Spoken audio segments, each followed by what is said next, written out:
Okay, we're actually going to skip ahead to chapter 25, something like that. So one of the reasons we want to make sure that carbohydrates are one of those things where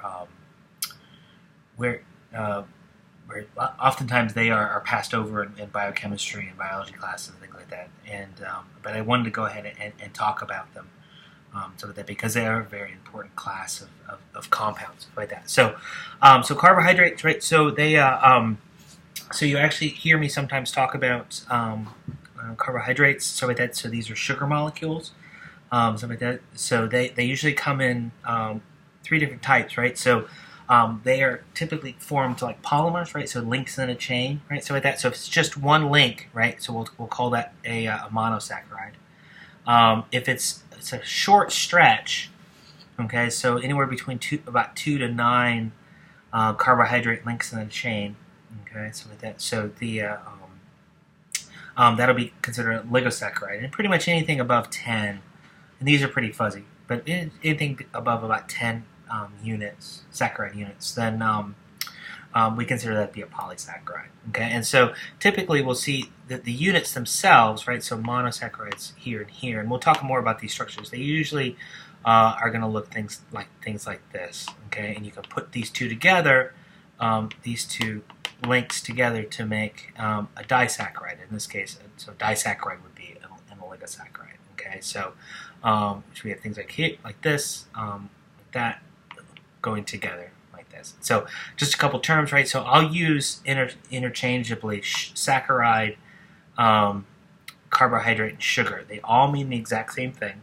I mean, I'm sure there's subtle differences, but for this course, it's all the same thing. Okay, so with that, so like that. So the reason why carbohydrate, so saccharide means it's derived, I believe, from the German for sweet, so sugar. So that's sugar. So by that, so sugar is sugar, right? So saccharide, like that. But also carbohydrate, where that comes from, is the fact that when they were doing, they're looking at things like glucose. They would do the first thing they would do is do a chemical analysis, and the ratio of carbon to H2O was always 1 to 1. So for one carbon, there was one molecule of water, right? So they have this sort of unique ratio. So they're considered to be a hydrated carbon, which becomes carbohydrate. Okay, so like that. So but I'll use these saccharides, carbohydrates, sugars interchangeably. They all mean basically the same thing. Okay, and so for so saccharides, right? So this would be an oligosaccharide. So a bunch of these, two in a row would be oligosaccharides. If you had a whole bunch of these, so things like cellulose, they would have like hundreds of these things in a chain, stuff like that. So of these saccharide units, and these would be considered polysaccharide. Okay, so there's two different types, two basic types. Okay, there's going to be a aldoses, right? So there's an aldehyde presence in the group, right? So the C double bond, it's going to be at the end of the chain, right? Because aldehyde has to be at the end. The other one would be a ketose, where the ketone is inside or in the middle of the chain, right? So glucose has an aldehyde present, so that's an aldose. Fructose is a ketose, right? Because it has a ketone in it, right? So ketones have to have carbons on either side, right? So carbons on either side, so they can be in the middle of the chain. Okay, so with that, so in this one here, where it actually says, so this would be considered an aldohexose, right? So there would actually be a hex, meaning it's a single carbon sugar, right? Just like hexane, right? So with that, so just like pentose would be pent, right? So it would be 5 carbons long, right? Just like pentane is 5 carbons long. Okay, and so like that. So if we wanted to, so with that, and so what I would actually do is I will actually give you a chart that actually has these names on it, stuff like that. So di, tri, whatever, stuff like that. So okay, stuff like that. So so here you go 1, 2, 3, 4, 5, 6, 7 carbons. You just count the carbons, right? So don't forget that there's right. So 2, 4, 6, 7, right? So there's 7 carbons, right? Here, let me draw this out.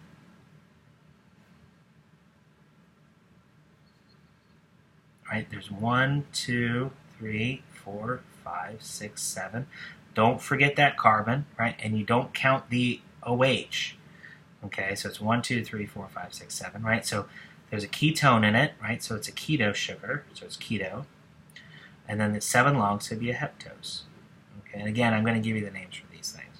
Okay, so with that, so here we go. So for this one, right? 2,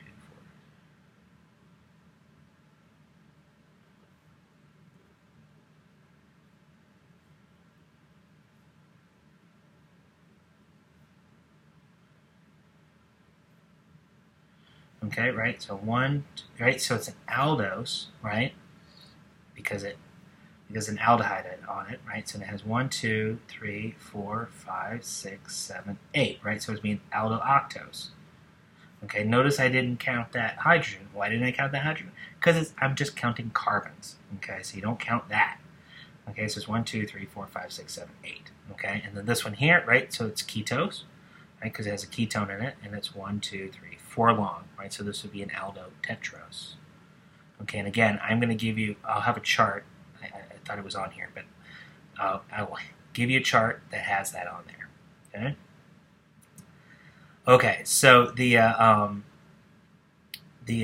so the way that we draw these things, okay, so it's going to be really difficult, right? Because they actually have this, they have a lot of stereochemistry within them. Okay, and so one of the ways that we can deal with this is to do what are called Fischer projections. Okay, so this is Emil Fischer. So he was one of the big, the sort of powerhouses of carbohydrate chemistry in the early 20th century. So he noticed that basically if you take this compound and squish it flat, okay, what you can do is you can have a three-dimensional representation on a two-dimensional space. Okay, so here's the sort of regular here with wedges and dashes, but that becomes a little bit hairy.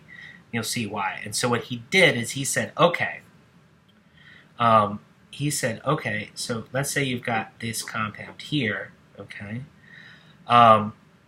What this is saying is that if you have a horizontal line, okay, all horizontals, horizontal equals wedge, okay.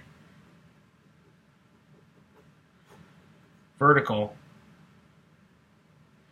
equals dash. Okay? So that's what that means. Okay? So vertical lines equal dashes, horizontal lines equal wedges. Okay? So that's how he does this. Okay, so the offshoot of that is that you can rotate this 180 degrees, right? And it's the same molecule, right? You haven't switched any of the, right? So these wedges, right? So these dashes here that are vertical, stay vertical, right? So with that, you haven't done anything to it. But if you switch it just 90 degrees, right? Now what you've done is you've actually switched all the wedges and dashes. Okay, and so you actually, when you switch all the wedges and dashes, right, it becomes the enantiomer, right? So if you have an R, you do 180 degrees, it becomes S. If you have an R, you only switch it 90 degrees. Now that representation, because you switched all the wedges and dashes, right? You switched all the horizontals with verticals, right? Stuff like that. So you end up becoming the S. Okay, so this is perhaps one of those things that might pop up on a multiple choice exam or multiple choice question. Okay. Okay, so by that, so the book goes into this assigning R and S with Fischer projections. Don't worry, nobody does this. It's a pain in the butt. And if you were just going to do an R and S, everybody just uses the regular method we learned in Chapter 5. So don't worry about it. Just, stuff like that. So it's a pain in the neck. Stuff like that. And really, Fischer projections are only really used for carbohydrates anyway. And there we don't really necessarily care R and S.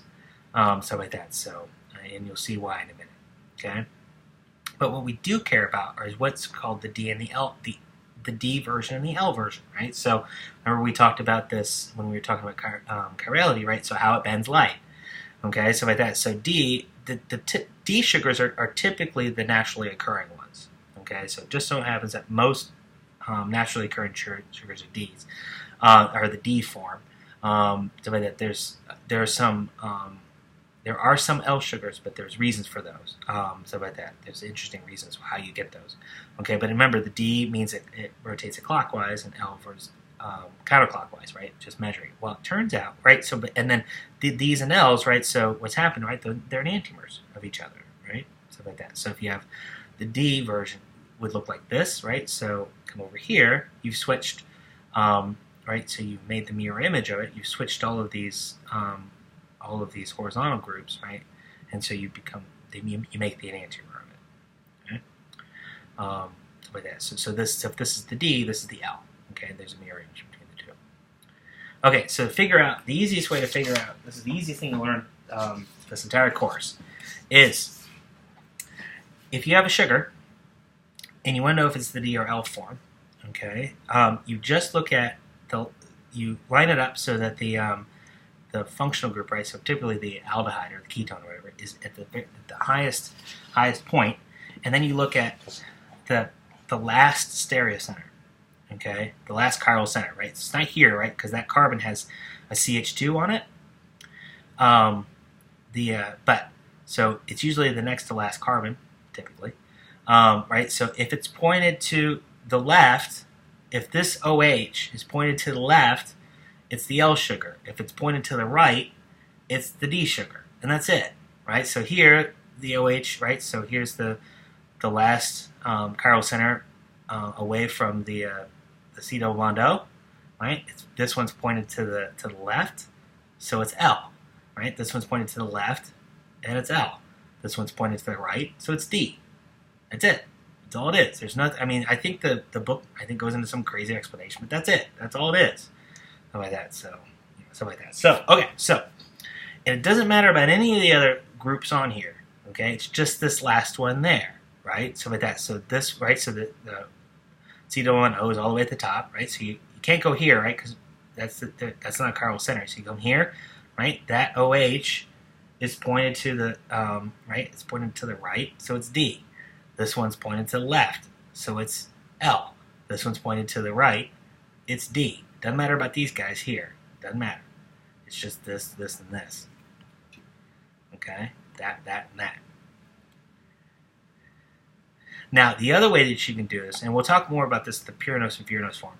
Okay? And so sometimes these things will fold up onto themselves, and you get them represented like this. So what you're really looking for is actually where the CH2, the CH2 is pointed. Okay? You could say the OH, but sometimes you get a little confused on that. But if the CH2 is pointing up, it's the D form. If it's pointed down here below the sugar, it's the L form. Okay, so like that. So here we go. So here, right? It's below the sugar. It's below the sugar, right? Right. It's below. So it's L. This one here. Here's the CH2 there, right? It's above. The ring, right? So it's D. This one here, it's above the ring, right? So that CH2 is above the ring, so it's D. This one here, even though the OH is pointed up, the CH2 is below that ring, so this is the L. Okay? So you just have to look at the CH2 here. Here, there, and there. Okay? No problem. Easiest thing. Easy peasy. Okay, so if you look at just the D forms, right, so like that, so you have all of these. You do not have to memorize these. 99% of chemists don't know this. I've got some of them memorized because I've used them. But everybody who does carbohydrate chemistry has this chart, okay, and looks at it, right? So I'm not expecting you to memorize it, okay, like that. So, but these are all the different sugars, right? So with that, and how they're derived, and then you're going to have the corresponding L versions, which are the enantiomers of it. Okay, so these get really hairy once you, right? So you have 3 carbon, 4 carbon, 5 carbon, 6 carbon, right? Right, so 1, 2, 4, 8, and then you have 16, right? So with that, you know, if you had 7 carbon sugars, but usually it just stops at 6. There's some 7 carbon sugars, but those, you don't do that much with them. Okay, so how do you convert the D into the L form? Okay, what you do is you flip all the horizontal groups and all the chiral carbons, right? So it actually doesn't, right? That's not chiral, that's not chiral. So those can stay where they are. If you want to convert a D to an L, right, you just flip all the chiral OHs from one side to the other. All of them, right? If you didn't flip all of them, right, they'd be the diastereomer, right? You make them into a different sugar, okay? We're looking for enantiomers, right? Right, so if we had this guy here, right, OH, right? This is L-glucose, right? right? So if we wanted to make the D version, right? So we can keep this guy and this guy here, this and there the same, right? Because they're not on chiral carbons, right? But this one is over here, so we need to make it over there, right? So it's left, so we can put the right. This is the right, so we need to put on the left, right?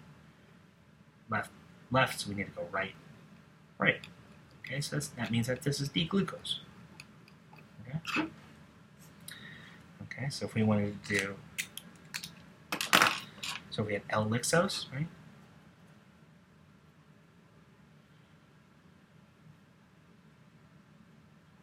How do we know it's L? Well, because this one here is pointing to the left, so it's L. Right, so L-xylose, right?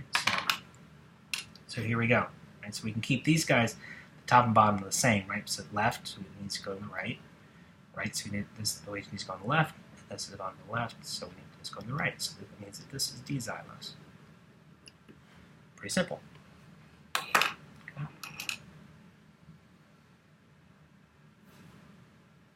Okay, so now this is actually something from chapter 19. So this is the only problem with just skipping ahead. So they're what are called, what'll happen is there's the formation of these ring structures, which we just talked about. Stuff like that. So how this forms is what are called hemiacetals. So it turns out that if you mix an alcohol with an aldehyde or ketone, they'll actually interact with each other. Okay, and so so basically what happens is the OH, the oxygen here will attack the C-double-bond-O, right, because there's a partial positive charge pushing that up there, which ends up grabbing that.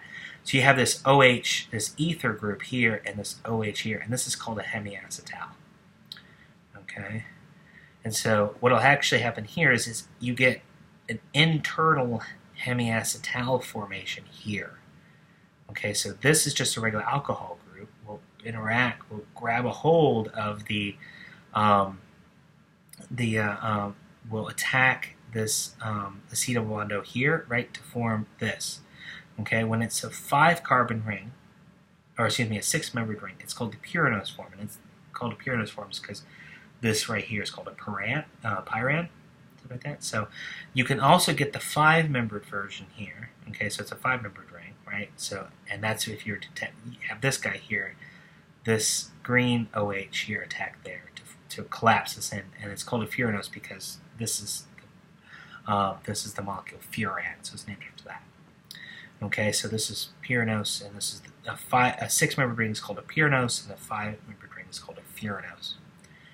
Okay, so like that. So it turns out that 6-carbon sugars prefer the pyranose form, and 5-carbon sugars prefer the furanose form. But you can make it both. Each of them will make a pyranose and furanose form, but they prefer that. The other thing to know is that the way this collapses is how it sort of points this OH. Okay, so if it collapses one way, it'll actually put this OH group here of the hemiacetal down. When that happens, a down is an alpha form. If it collapses so that the OH is pointed up, it's the beta form. Okay, so you can have the alpha and the beta, what are called anomers of each other. Okay, stuff like that. So, and it just so happens to be, so anomers are just at this, it ends up being carbon 1, which we'll talk about in a minute. Where it's the where this is down and that's up, so alpha beta. Okay. So if you're in water, these things will actually, the alpha and beta will interconvert. Okay, so like that. So if you've gone in and bought alpha glucose and you stick it in water, what's going to happen is within about a minute or two, you're going to have a mixture of alpha and beta anomers in your solution. With dry solvents, you actually don't get this conversion. You need water to put this in there. Now, if you have something attached to that OH, okay, so if you have an oligosaccharide where you have another sugar, you can't do this even if it's in water, okay, and stuff like that. So and so you don't get this, but it's only when you have the OH here, okay, in the anomeric position that you get that. Okay, and again, 6-carbon rings or 6-carbon aldoses prefer the pyranose form. The 5-carbon aldoses prefer the Furanose form, okay? Stuff like that. So generally, they can make the other, but this is the form that they typically make. Okay, so what will happen is, and this is the biggest issue with the with carbohydrates, right? So you have a whole bunch of different OHs in here, and they're all going to have very similar reactivities to them, right? So if you add a large excess of, say, acetic anhydride, what will happen is you'll get a TAC, and you'll put this group here. This group here is called an acetate group. So C double bond O with a methyl group on here. So by that, and that's the anhydride, right? That's where you get the acetic anhydride, right? So you actually put it onto all of them, and it's sometimes just listed as AC. Okay, but it's actually one of these, and it'll react with all of the OHs. Okay, if you put a large excess. Right, so, and you can go through the mechanism here. This OH attacks there, that pushes up, that collapses down and kicks off this is an acetate to reveal that, and that happens to all of them. Okay, don't worry about the mechanism. We'll talk about that in organic 2. Stuff like that. So the other thing they can do is you can make a methyl iodide, put in silver oxide, and instead of putting the acetate groups on here, put methyl groups in here, right? So this comes in and attacks, right? So this is electropositive, electronegative, right? So the electrons are going to go there, and do here, and you're going to get all of them reacting, okay? So like that's pretty easy. Now, the other thing is, if you have, again, this is from, what is it, the chapter 19, if you put a lot of OH, or alcohol in here, you can actually swap out the OH here on this anomeric position to make it what's called a full acetal.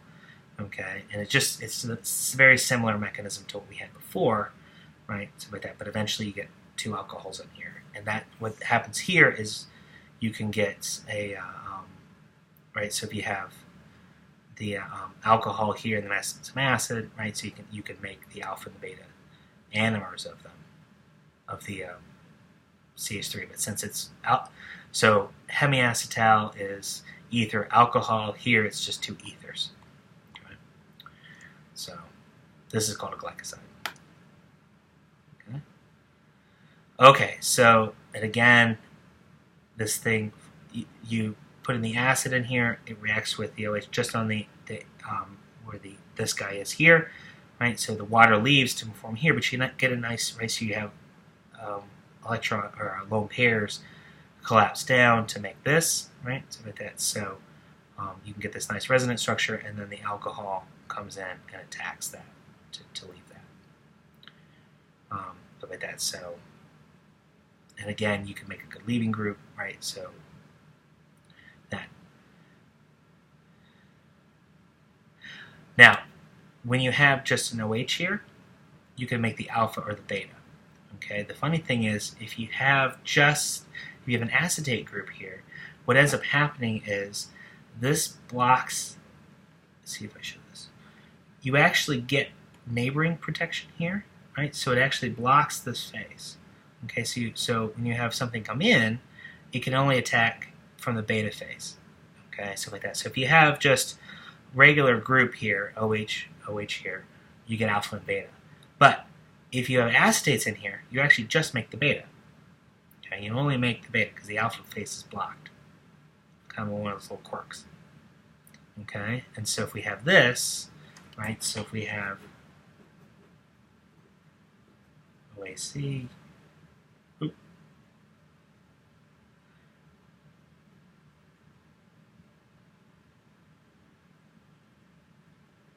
okay, so that alcohol is going to replace this bromide, okay? But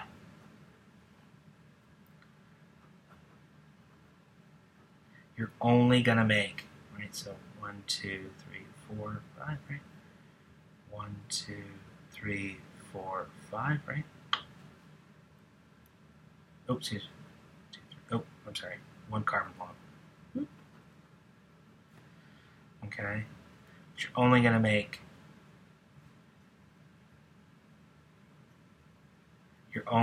the beta anomer only. Okay. Oops. forgot the oxygen in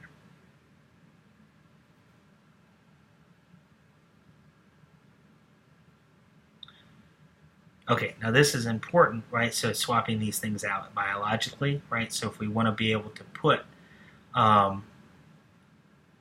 the carbohydrates on here, right, on say a protein to help it fold properly, you actually have these sorts of sugars on here that you have a good leaving group. So this is basically just a biological bromine, right? So you have an OH on the protein comes in and does this reaction. Okay, so it's just enzyme catalyzed, and these really sort of UDP type groups. This is basically a biological bromine. It's a good leaving group.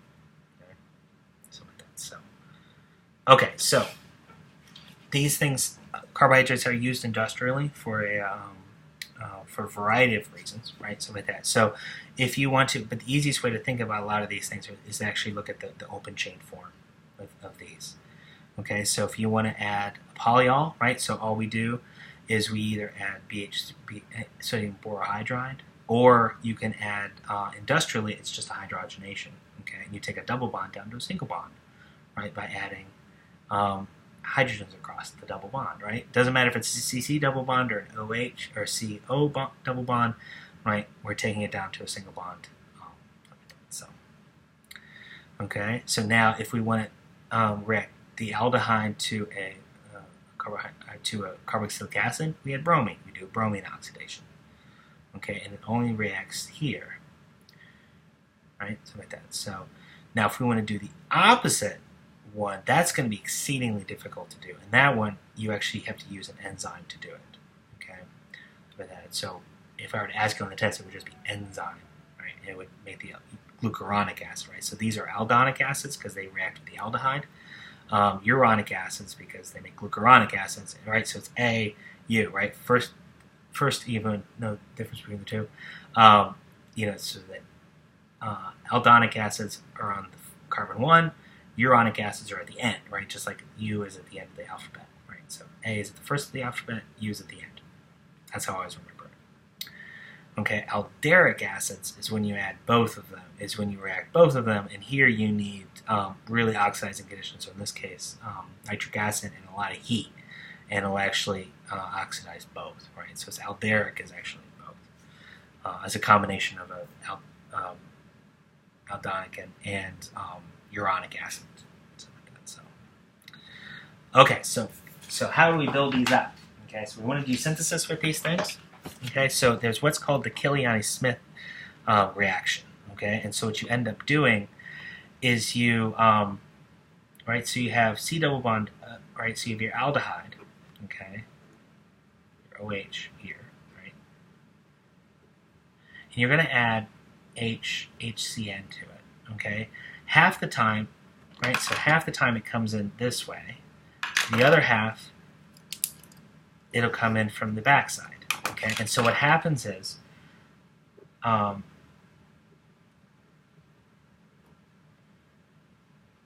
so when it comes in from this front face, it pushes the OH on this side. You add the CN, right? The other half of the time,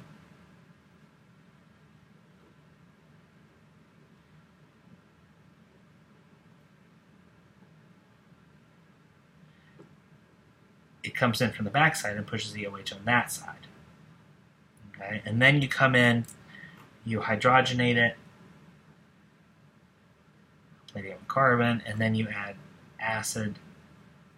Okay, and then so what ends up happening is this becomes your new, this becomes this, and now you have OH like that, and then another sugar where now the C is over there.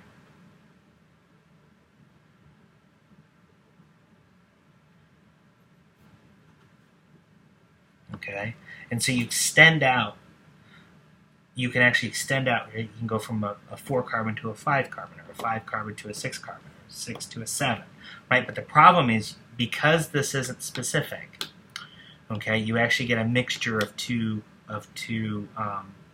sugars, okay? Okay, so what happens, right? So again, I wouldn't expect you to know what Killiani-Smith is. Okay, so I would give you this, and I think I picked the wrong slides, right? But you would have, I would give you the list, okay, stuff like that. And so you had D-xylose, right? So you would have, so you would go to the list and you would pick out D-xylose, okay, OH.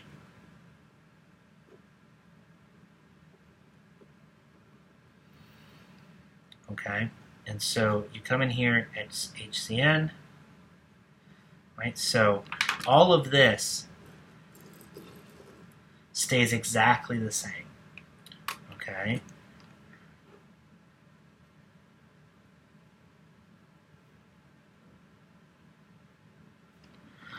But half the time the OH goes on this side, right? The other half, the OH goes on the other side, right?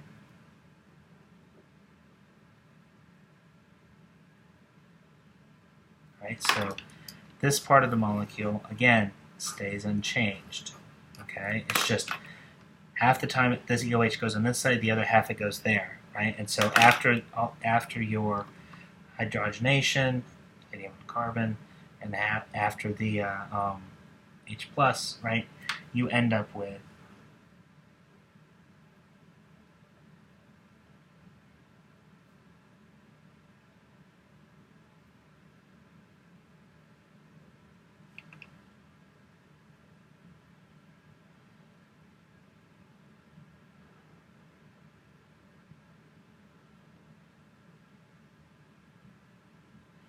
again, that part stays the same, right? It's just this part here that switches. And if you go back to the chart, it turns out this is D-gulose and this is D-idose. Okay? But you don't have to memorize that. Okay? So like that. So I would give you a chart that would show you where all the carbohydrates were. You just have to pick it out from the chart. Okay? Okay, so the Wohl degradation is actually sort of a retro Killiani-Smith. Okay, it's actually a little bit easier to think about. Okay, and so what ends up happening is, so let's say,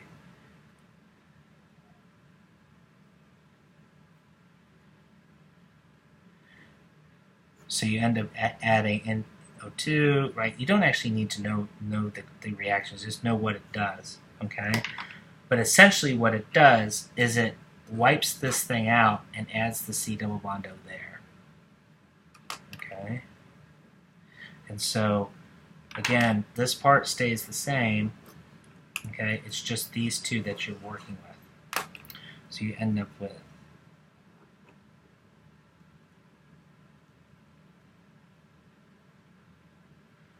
okay? And so if you started with D-galactose, you would end up coming down here, and it's D-lexose. Which, again, you would go to the chart and take a look at that, okay? And so if you're going to do D-glucose,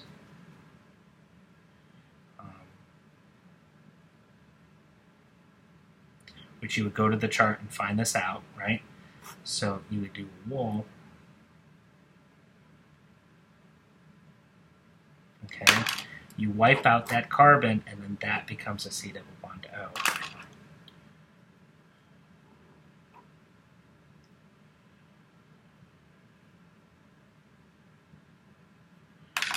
Okay, and you do this, and this is D-arabinose. So if this is D-glucose, this is D-arabinose.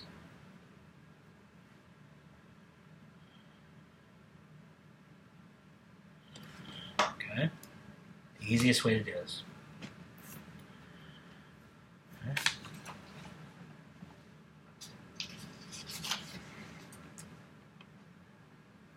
So there's also these things here. So these 8 essential ones, you can take a look at these: fucose, galactose, glucose, mannose, N-acetylglucose, N-acetylglucosamine, N-acetylgalactosamine, xylose, N-acetylneurominic acid. Neurominic acid is actually a really long sugar, stuff like that. So glucuronic acid is also another one that could biologically important, but you don't need to memorize these, just as an FYI. And there's biological pathways for all of these. So usually typically from glucose. Okay, disaccharides and polysaccharides. Okay, so what we're going to talk about is the linkages between the two. Okay, and so sucrose, right? So we're actually talking about, right? So for maltose and solubiose, right? So there's still glucose and two glucose molecules put together. Okay, but right. So this is right. So in malt, right? So you need malt and milk balls and things like that, right? But this is solubiose, right? So this is component of I believe, was it wood, stuff like that. So this you can digest. I don't think this you can. Sucrose, lactose, right? But the only difference between the two, right, is an alpha linkage versus a beta linkage. Okay, so with that, so again, cellulose. Okay, so this is it's a beta 1,4 linkage, right? And this is an alpha 1,4 linkage, right? But they're both glucose, glucose, glucose, so like that. So this is found in wood. This is found in potatoes, right? You can't eat your paper, right? But you can eat it. But you can eat French fries, right? So you have enzymes that can break this down. Termites have enzymes in their bacteria in their guts that will break this down. Okay, so like that. But we don't have anything to break that down, or break that down. We do have some with that. Okay, so we're going to talk about how we name these linkages, right? Because we've just shown, right, they're important, right? So to get these linkages right, okay, to be able to name them correctly, so we can figure out if they're important or not. Okay, so what we're going to do is we're going to look at a couple of different things, right? So we always start from, right, so we're going to take a look at the difference between like two sugars, right? So sugar on the left, sugar on the right, okay? You start with the sugar on the left, okay? And you say, okay, going between the linkages, starting relative to the left-hand sugar, is the OH point, is the oxygen between in that linkage, is it pointing up or is it pointing down? If it's pointing down, it's alpha. If it's pointing up, it's beta. Okay, and then you say, okay, so we know what linkage is, alpha or beta. Is it going? So where does the carbon start on the left-hand sugar, and where does the carbon attach on the right-hand sugar? Right? Where's it attached on the left-hand sugar? Where's it attached on the right-hand sugar? And then typically we put the way that we symbol the name is the Greek letter to indicate alpha or beta, and then in parentheses we go from the left-hand carbon to the right-hand carbon. Okay, with an arrow in between. I'm pretty loose on this, right? But this is traditionally how it's done, how it's written. Okay, so numbering. Okay, so what I used to do is I say, okay, well that's for the acetalis, so that's number 1. You know, 1, 2, 3, 4, 5, 6. Okay, so remember, but a student actually pointed this out to me, and I thought this was brilliant. Okay, so if you notice 6 carbon sugars like 6-membered rings, right? So like that, just like 5 carbon sugars like 5-membered rings. Okay, and so what the easiest way to do is to say, okay, the carbon that's outside, that's the last carbon. Okay, so if you have a 6-membered ring, right, that means that last carbon is going to be 6. Okay, so then he goes 6, 5, 4, 3, 2, 1. So usually it's actually easier to go backwards, right? Right. So if this was a 5-membered ring, the one that would be sitting out would be a 5, right? Because it'd be a 5 carbon sugar, right? Something like that. So it's typically actually easier to go backwards than it is to go forwards. Okay, so here we go. And I'm going to just draw the carbons on here, okay, and the sugars of interest, okay.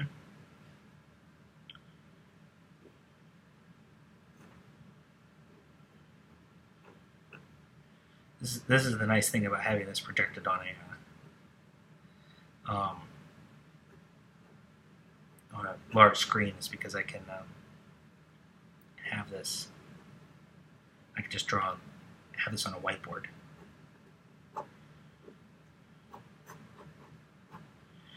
Okay. Okay, so here we go. So what I would do is I would have a big arrow going here, here, and there, and you got to say what that is, okay? And so the first thing we need to do, right? So we say, okay, we have to think about these in isolation, right? So this one's actually going from this sugar, that point to that point there, okay? And so this is the left-hand sugar, this is the right-hand sugar, okay? And so you have to say, okay, this oxygen compared to right in reference to the left-hand sugar is pointed up, right? It's not pointed up; it's pointed down, right? So it's going to be alpha. Okay, and then so we have to say, okay, so we know it's an alpha linkage, right? So now we need to do the numbering, right? So this would be 6, right? It's a 6-carbon ring, right? So 6-carbon ring, so it's probably going to be 6-carbon sugar. So it's 6. Don't forget this one. 5, 4, 3, 2, 1. So it's starting from 1. And so here, again, it's 6, 5, 4, 3, 2, 1. Okay, so it's going from carbon 1 and it's on the left-hand sugar to carbon 3 on the right-hand sugar. Okay, so now we'll do this one.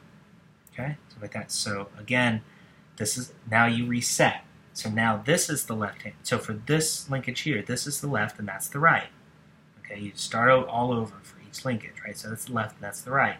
So from the left-hand sugar, now the OH, the bond, the oxygen is pointed up. Right? So in this case, it'd be a beta. Okay, we already know that, right? So we already did the numbering, right? So you can reuse the numbering, right? So this one starts at carbon 1, right? And so where's it going over here? So it's supposed to be 6, 5, 4, 3, 2, 1. Okay, there. Yeah, I was gonna say so it's 6. So it's going from carbon 1 to carbon 4. Okay. Now again, now we're going to reset from here, right? So notice that this one is slightly to the left of this one. So that means this one's the left-hand sugar.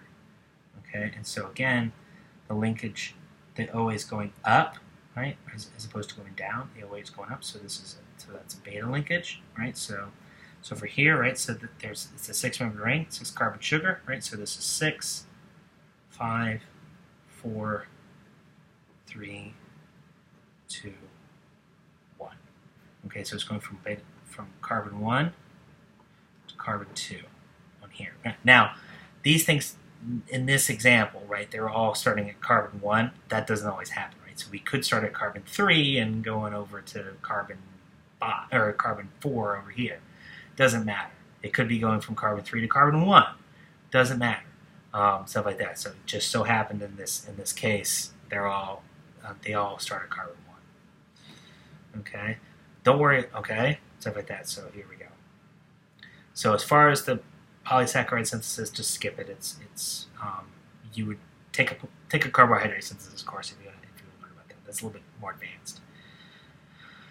Stuff like that. So there are some other types, right? So we talk about just like, where you have OHs around there, but there are some that are important biologically. Stuff like that. So certainly the most important one, right, are the deoxy sugars, right, where you remove an OH, right? You move an oxygen atom, right? So normally there would be an OH here, right? So this would be deoxyribose, which is important in DNA. So this is the sugar backbone, right? So it's a deoxy sugar. Okay, if you replace an OH with an NH or with an amine, right? So now you have an amino sugar, right? So glucosamine or gentamicin, which is an antibiotic. This has a lot of amines in it. Okay, stuff like that. So there are other types. Okay, so and then stuff like that. So carbohydrates themselves are really important for surface in biology. Okay, because they're going to be on the outside surface, and so they're recognition sort of points. So, so one of the ways that you can see this are for binding and signaling indications. So influenza, something like that. So lots of times you hear about it's H5N1, which was the designation for the bird flu in 97, or H1N1, which is the swine flu from 2009, right? So with that. So what this means is there's two different things in here, right? So one is the hemagglutinin type. So this one, so H1 meant that it was the first one characterized. The 5 would indicate that it was the fifth one characterized, right? And then this is a neuraminidase with that type, with that. So this is each of these have the same, right? So they have different hemagglutinins, and this one, the neuraminidase is this one here. But these are the ACE. Let's see what that would indicate as an enzyme, and both of these are dealing with carbohydrates, but specifically the neuraminidase. And so the this one here ends up doing infection. So the hemagglutinin is how it binds to the cell surface. So what type does it have? And this one is after the virus has been infected, it needs to be released from inside the cell, and it actually uses the neuraminidase. Which type does it do? So so the viron is when it's about ready to after it's gotten replicated, it's about ready to release to go infect some new cells. It actually is bound to the infected cell surface through this glycoprotein, and what it does, there's an enzyme, a viral enzyme that chops it off and releases the virus. So it releases the virus to go infect other cells. If you could block this, basically what you would end up doing is you would handcuff the virus to the infected cell, and so now it can't infect any other cells. So you get that first round of infection, but it can't go off into infect new cells. Okay, and so that's what Relenza and Tamiflu look like. They actually look like the N-acetoneuraminic acid, which is a type of sialic acid. They look like that, and so what they do is they clog up the enzyme, the neuraminidase, to prevent the viral release. Okay, and so you literally handcuff the virus to here, stuff like that. So these are the types of things, these cell signaling things you're starting to see, particularly with viruses, but also with things like being able to detect it if you want to make vaccines, if you want to do bacteria, stuff like that as well. Stuff like that. So another way that carbohydrates are important are for sweeteners and stuff like that. And so there's, if you relative to sucrose, right? So you have a lot of these sorts of things. So lactose isn't particularly sweet. Fructose is sweeter, right? It's almost twice as sweet as sucrose, which is why they use high fructose corn syrup, right? Instead of sucrose, they don't have to put as much. And then you have the artificial sweeteners here, so saccharin, aspartame, sucralose, things like that. These are highly, highly sweet, something like that. So what they do is they bind to the sweet receptors on your tongue, but they don't get metabolized in the body. And so the metabolism would give you the caloric contents, but since they're not getting metabolized, they just go through your body and your body just ignores them, and so there's no caloric intake to them. So that's the reason why, but one of the reasons why